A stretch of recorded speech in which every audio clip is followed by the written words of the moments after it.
Depends on available funds. ಅಂದರೆ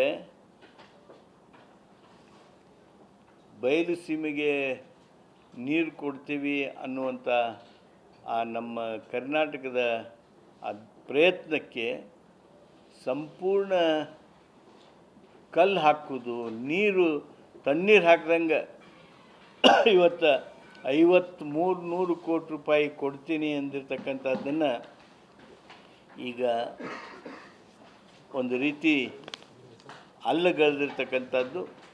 ಇದು ಕರ್ನಾಟಕಕ್ಕೆ ಮಾಡಿರ್ತಕ್ಕಂಥ ಘೋರ ಅನ್ಯಾಯ.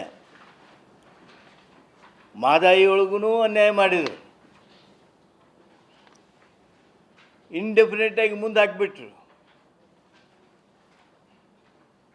ಕೊಡುವಂಥ ತಾಂತ್ರಿಕ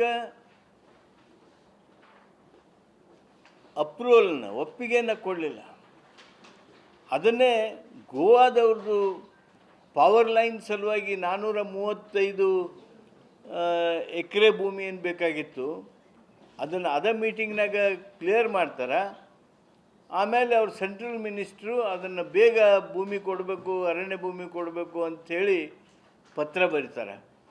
ಅಲ್ಲಿ ಒಂದು ರೀತಿ ಅನ್ಯಾಯ ಮಾಡಿದರೆ, ಇಲ್ಲಿ 5300 ಕೋಟಿ ರೂಪಾಯಿಯ ಬಜೆಟ್ ಘೋಷಣೆಯನ್ನು ಸಹಿತ ಇವತ್ತು ಅಲ್ಲಗಳೆದಿರ್ತಕ್ಕಂಥದ್ದು ನಮ್ಮ ಗಮನಕ್ಕೆ ಈಗ ಬಂದು ಎಲ್ಲರಿಗೂ ಆಘಾತವನ್ನು ಉಂಟು ಮಾಡಿದೆ.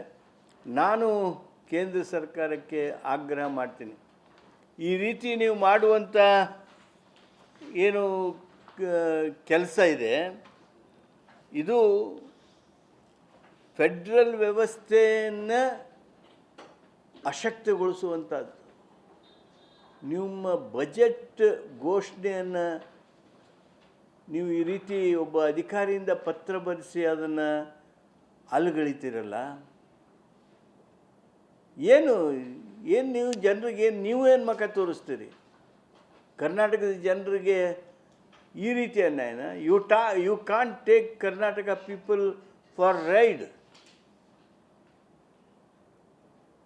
ಕರ್ನಾಟಕದ ಜನರಿಗೆ ಆಗಿರ್ತಕ್ಕಂಥ ಈ ಅನ್ಯಾಯದ ಬಗ್ಗೆ ನಾನು ಕೇಂದ್ರ ಸರ್ಕಾರಕ್ಕೆ ಒತ್ತಾಯ ಮಾಡ್ತೀನಿ. ನಿರ್ಮಲಾ ಸೀತಾರಾಮನ್ ಅವ್ರಿಗೆ ವಿನಂತಿ ಮಾಡ್ತೀನಿ, ತಾವು ಏನು ಬಜೆಟ್ನೊಳಗೆ ಹೇಳಿದ್ದೀರಿ ಅದರ ಹಾಗೆ ನಡ್ಕೊಳ್ಳಿ. ನಮ್ಮ ಕರ್ನಾಟಕಕ್ಕೆ ನೀಡಬೇಕಾಗಿರ್ತಕ್ಕಂಥ 5300 ಕೋಟಿ ರೂಪಾಯಿಯನ್ನು ತಕ್ಷಣ ಬಿಡುಗಡೆ ಮಾಡಿ. ಒಂದು ವೇಳೆ ನೀವು ನಿಮ್ಮ ಮಾತಿನಿಂದ, ನಿಮ್ಮ ಭಾಷಣದ ಈ ಒಂದು ಪ್ಯಾರನ್ನು ಗಾಳಿಗೆ ತೂರಿ ನಿಮ್ಮ ಕಾರ್ಯದರ್ಶಿ ಬರೆದಿರ್ತಕ್ಕಂಥ, ನಿಮ್ಮ ಇರಿಗೇಷನ್ ಕಾರ್ಯದರ್ಶಿಗೆ ಬರೆದಿರ್ತಕ್ಕಂಥ ಮಾತು ಸತ್ಯ ಆದರೆ ಮುಂದೆ ನಿಮ್ಮ ಬಜೆಟ್ಗೂ ಎಳ್ಳಿನಷ್ಟು ಕಾಸು ಇದು ಬೆಲೆ ಇರೋದಿಲ್ಲ, ಅಥವಾ ಜನ ನಿಮ್ಮನ್ನು ಸಂಪೂರ್ಣವಾಗಿ ಆಕ್ರೋಶದಿಂದ ನೋಡ್ತಾರೆ. ಇದು ವಿನಂತಿನೂ ಹೌದು, ಕೇಂದ್ರ ಸರ್ಕಾರಕ್ಕೆ ಒತ್ತಾಯವನ್ನು ನಾವು ಮಾಡ್ತಾಯಿದ್ದೀನಿ. ಈ ಕುರಿತು ನಾವು ಏನು ಮಾಡಬೇಕು? ಒಂದು, ರಾಜಕೀಯ ಒತ್ತಡ ಹಾಕ್ತೀವಿ. ಆ ರಾಜಕೀಯ ಒತ್ತಡ ಅಲ್ಲದೇ whether we can approach court of law, supreme ಕೋರ್ಟ್ಗೆ ಹೋಗಬೇಕೋ ಹೆಂಗೋ ಅನ್ನುವ ಆಲೋಚನೆ ಸಹಿತ ಬರೋದಕ್ಕೆ ಪ್ರಾರಂಭ ಆಗಿವೆ. ಆ ರೀತಿಯ ಚಿಂತನೆ ಇರೋದು ನನ್ನಲ್ಲಿದೆ ಈಗ ಸದ್ಯ. ನಾನು ಬರ್ತಕ್ಕಂಥ ಕ್ಯಾಬಿನೆಟ್ ಸಭೆಯೊಳಗೆ ಇದ್ರ ಬಗ್ಗೆ ಚರ್ಚೆ ಮಾಡ್ತೀನಿ.